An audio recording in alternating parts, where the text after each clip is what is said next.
initial reaction, kind of seeing the four teams that are coming here this weekend, Steve? Yeah, we're super excited. Like the boys said, we haven't seen some of these teams before. That's what this NCAA tournament is about, to get it to experience against teams that we haven't played. And actually, Harrison Adams, who played for us, is their third coach. So love to have him here. And obviously, Stanford is probably the most storied program in college tennis and in athletics. I think they've won maybe 14 national championships, and Paul Goldstein's done a great job there. He's getting that team back to that level again. I think Stanford needs to be up there for college tennis to flourish, and I watched them last year at the NCAA tournament, and they had a great match against Mississippi State in the quarterfinals and won 4-3.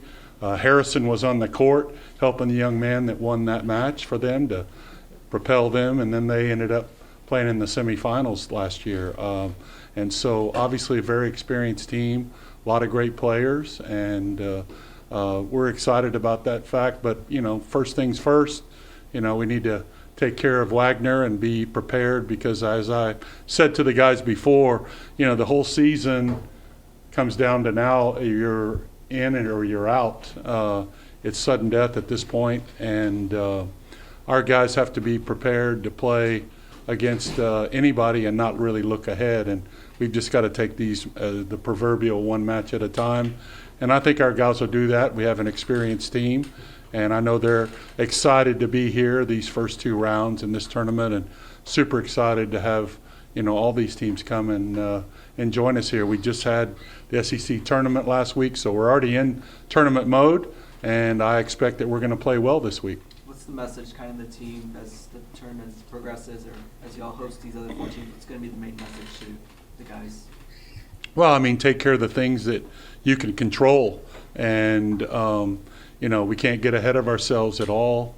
These are difficult matches to play against, and you've learned a lot of lessons throughout the season, good and bad, and you have to take all those and put them into practice here at the very end here. And hopefully we've done a good job this year of kind of getting our guys to play their best at the end, and we'll see if we can do that come Friday.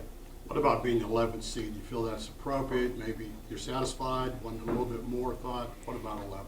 Well, we have been a little higher, and they have some of these tiebreakers that the NCAA uses. But, I don't really have a problem with it. It's in the range. We kind of, I guess, had we had a couple matches go our way, maybe it would have been a bit higher. But also we, beaten some really good teams here this year.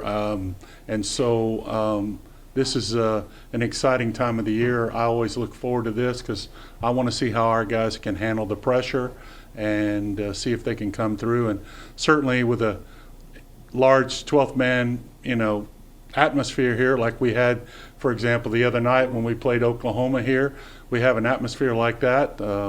I think we're going to be a tough team to beat. And after the loss in the SEC tournament, what's kind of been like the focus in practice this past week? Well, I think the guys know that we played all the really good teams this year, or many of them, and they know what we're capable of as a team.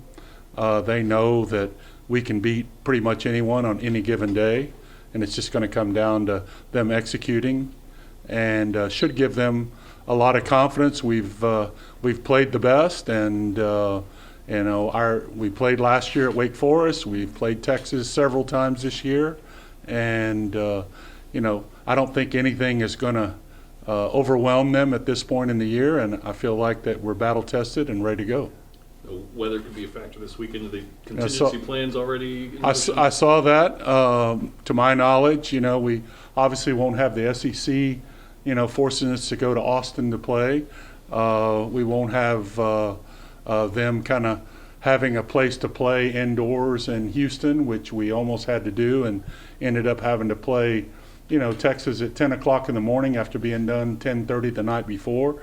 So none of that's in play, and likely we're going to host the tournament here, playing outdoors and kind of dodge around the rain clouds and hopefully get it in over the course of the next few days, whether it be Friday and Saturday or even possibly Sunday, to get those first 2 rounds in, and we'll just see what happens.